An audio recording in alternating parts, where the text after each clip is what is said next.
Aboriginal TV Channel 4, putting Aboriginal news first.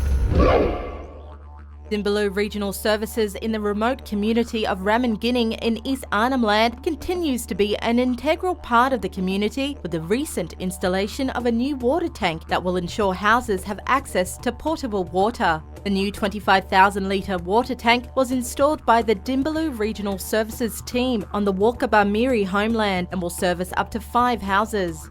We are replacing the old pipe that used to be in the ground. It was, a bit damaged.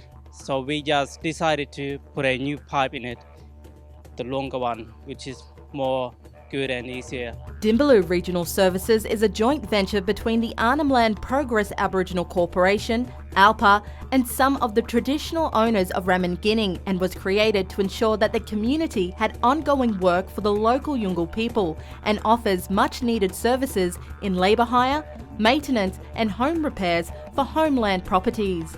They're really highly skilled, and there's quite often comments in the community about, oh well, they just did it, Trevor. Like they fix blockages and sewerage pipes and things, so it's great. Dinybulu Regional Services also have a mechanical workshop that is open to the general public of Ramingining that services and fixes small and heavy vehicles.